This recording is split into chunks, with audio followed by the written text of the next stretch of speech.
नमस्कार। आकाशवाणी देहरादून से प्रस्तुत है प्रादेशिक समाचार। पहले मुख्य समाचार। प्रदेश विधानसभा का मानसून सत्र आज से शुरू। विभिन्न मांगों को लेकर विपक्ष ने विधानसभा परिसर में धरना दिया। बागीश्वर विधानसभा उपचुनाव के लिए मतदान जारी। 11:30 बजे तक 26% मतदान हुआ।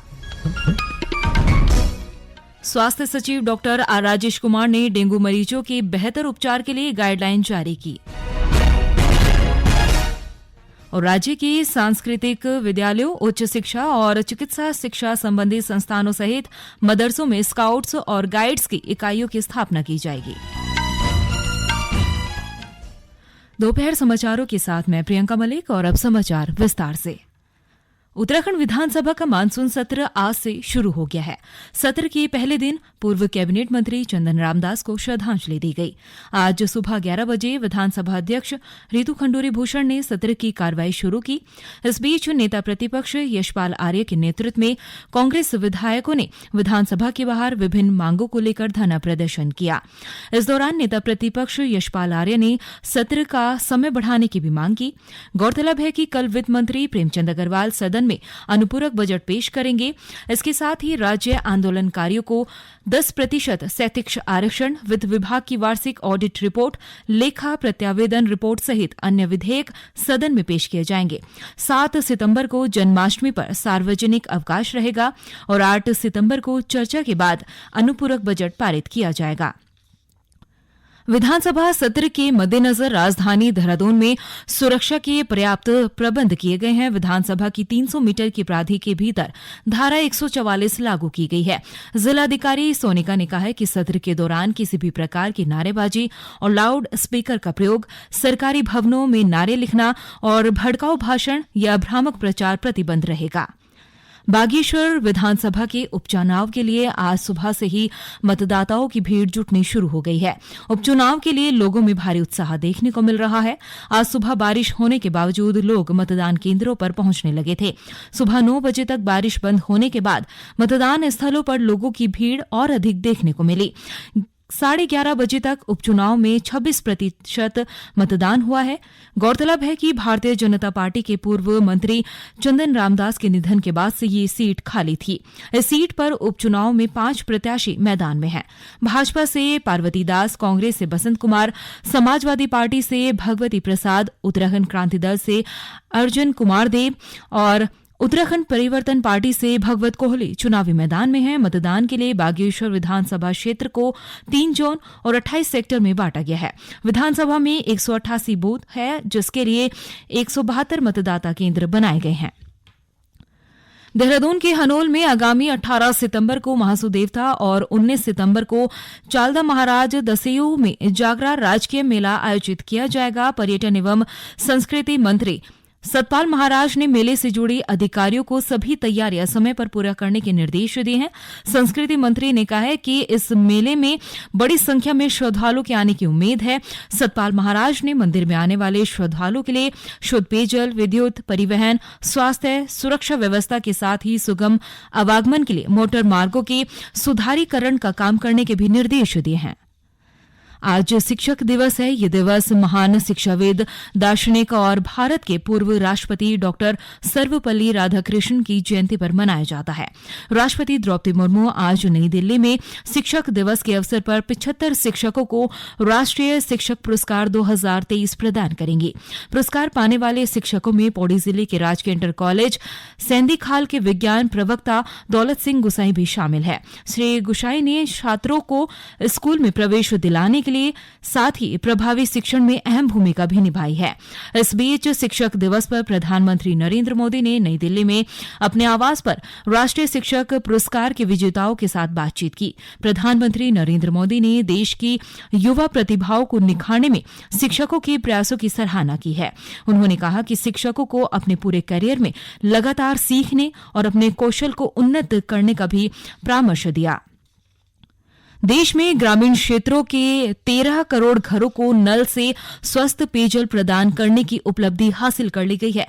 जल शक्ति मंत्री गजेंद्र सिंह शेखावत ने सोशल मीडिया पर एक संदेश में कहा है कि हर घर नल से जल योजना के अंतर्गत केवल 4 वर्षों में 13 करोड़ परिवारों को स्वास्थ्य और अच्छे रहन सहन का उपहार दिया गया है। प्रधानमंत्री नरेंद्र मोदी ने 2019 में जल जीवन मिशन की घोषणा की थी। इसका उद्देश्य 2024 तक ग्रामीण क्षेत्रों के प्रत्येक घर को नल से पेयजल की आपूर्ति सुनिश्चित कराना है। जिस समय इस योजना का शुभारंभ किया गया उस समय ग्रामीण क्षेत्रों में केवल 3 करोड़ घरों में नल से पेयजल मिल रहा था। सरकार ने कहा है कि देश में अब ग्रामीण क्षेत्रों के 67% से अधिक घरों में नल के जरिए स्वच्छ पेयजल उपलब्ध किया जा रहा है। ये समाचार आकाशवाणी के देहरादून केंद्र से प्रसारित किए जा रहे हैं। ताजा समाचार के लिए आप हमारे फेसबुक पेज आकाशवाणी समाचार उत्तराखंड और ट्विटर हैंडल @AIRnews_DDN को फॉलो कर सकते हैं। ये समाचार यूट्यूब चैनल आकाशवाणी समाचार उत्तराखंड को सब्सक्राइब कर सुने जा सकते हैं। साथ ही ये समाचार आकाशवाणी की वेबसाइट www.newsonair.gov.in/उत्तराखंड पर भी उपलब्ध हैं। राज्य की संस्कृति विद्यालयों, उच्च शिक्षा और चिकित्सा शिक्षा संबंधी संस्थानों सहित मदरसों में भी स्काउट्स और गाइड्स की इकाइयों की स्थापना की जाएगी। इसके लिए विभागीय अधिकारी वार्षिक कार्य योजना तैयार करेंगे। देहरादून में Bharat scouts and guides Uttarakhand के प्रादेशिक अध्यक्ष और विद्यालय शिक्षा मंत्री डॉ धन सिंह रावत की अध्यक्षता में प्रादेशिक परिषद की विशेष बैठक में स्काउट्स और गाइड्स को लेकर कई महत्वपूर्ण प्रस्ताव पारित किए गए हैं। डॉ रावत ने बताया कि राज्य में स्काउट्स और गाइड्स का दायरा बढ़ाया जाएगा। उन्होंने कहा कि वर्ष 2025 में उत्तराखंड स्थापना के 25 वर्ष पूरे होने तक प्रदेश भर में 1 लाख से अधिक स्काउट्स और गाइड्स और रोवर रेंजर्स पंजीकृत करने का लक्ष्य रखा गया है। विद्यालय शिक्षा मंत्री ने बताया कि स्काउट गाइड्स को समय समय पर प्रदेश भर में चलाए जाने वाले नशा मुक्ति अभियान, रक्तदान अभियान, सड़क सुरक्षा अभियान और साक्षरता अभियानों से भी जोड़ा जाएगा। स्वास्थ्य सचिव डॉक्टर आर राजेश कुमार ने डेंगू मरीजों के बेहतर उपचार के लिए गाइडलाइन जारी की है। उन्होंने डेंगू की रोकथाम के लिए फॉगिंग और लार्वा खत्म करने वाली दवाइयों के छिड़काव करने के निर्देश दिए। श्री कुमार ने सभी जिलों में डेंगू रोगियों के लिए आरक्षित बेडों की निगरानी करने और बेड संख्या बढ़ाने के लिए भी कार्य योजना तैयार करने को कहा। उन्होंने राज्य रक्त संचरण परिषद और रक्तदान के क्षेत्र में कार्यरत स्वयंसेवी संस्थाओं के प्रतिनिधियों के साथ प्लेटलेट्स की पूर्ति के लिए गैर सरकारी संस्थाओं को रक्तदान करने के लिए प्रेरित करने और डेंगू एवं अन्य बीमारियों के लिए जन जागरूकता अभियान चलाने के भी निर्देश दिए हैं। स्वास्थ्य मंत्री डॉ धन सिंह रावत ने प्रदेश में डेंगू के बढ़ते मामलों पर नाराजगी जताई है। उन्होंने कहा कि डेंगू के नियंत्रण के लिए सभी उपाय न करने वाले अधिकारियों के खिलाफ सख्त कार्रवाई अमल में लाई जाएगी। डॉ रावत ने देहरादून के जिलाधिकारी को डेंगू रोकथाम के लिए अधिकारियों की जिम्मेदारी सुनिश्चित करने के लिए भी कहा। उन्होंने जिला प्रशासन, निगम और स्वास्थ्य विभाग को संयुक्त अभियान चलाने के निर्देश दिए हैं। स्वास्थ्य मंत्री डॉ धन सिंह रावत ने आंगनबाड़ी और स्कूली बच्चों सहित आम लोगों को डेंगू से बचाव और रोकथाम के लिए जागरूकता अभियान चलाने की भी जरूरत पर जोर दिया। उन्होंने इसके लिए 10 दिनों की योजना बनाकर आपसी समन्वय से कार्य करने के निर्देश दिए। उन्होंने स्वास्थ्य विभाग को प्रतिदिन हेल्थ बुलेटिन जारी करने के लिए भी कहा है। डॉ रावत ने अधिकारियों को वर्चुअल माध्यम से हर दिन डेंगू नियंत्रण के कार्यों की मॉनिटरिंग करने के निर्देश दिए। उन्होंने लोगों को रक्तदान करने के लिए प्रेरित करने को भी कहा है। भारत के पहले सौर मिशन आदित्य L1 ने धरती की कक्षा बदलने की दूसरी प्रक्रिया सफलतापूर्वक पूरी कर ली है। भारतीय अंतरिक्ष अनुसंधान संगठन इसरो के टेलीमेट्री ट्रैकिंग और कमांड नेटवर्क ने इस प्रक्रिया का संचालन किया है।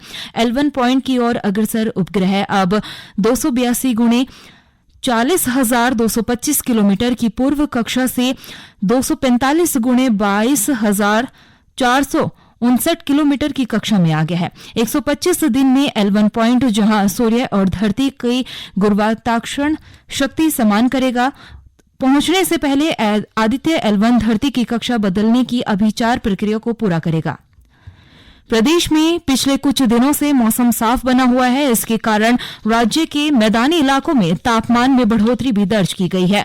इस बीच मौसम विभाग ने अगले 5 दिनों में राज्य में कहीं कहीं हल्की से मध्यम बारिश और कुछ स्थानों पर गरज के साथ तेज बौछारें पड़ने का भी अनुमान व्यक्त किया है। और अंत में मुख्य समाचार एक बार फिर। प्रदेश विधानसभा का मानसून सत्र आज से शुरू। विभिन्न मांगों को लेकर विपक्ष ने विधानसभा परिसर में धरना दिया। बागेश्वर विधानसभा उपचुनाव के लिए मतदान जारी। 11:30 बजे तक 26% मतदान हुआ। स्वास्थ्य सचिव डॉक्टर आर राजेश कुमार ने डेंगू मरीजों के लिए बेहतर उपचार के लिए गाइडलाइन जारी की। और राज्य की संस्कृति विद्यालयों, उच्च शिक्षा और चिकित्सा शिक्षा संबंधी संस्थाओं सहित मदरसों में स्काउट्स और गाइड्स की इकाइयों की स्थापना की जाएगी। दोपहर समाचारों के इस बुलेटिन में इतना ही। नमस्कार।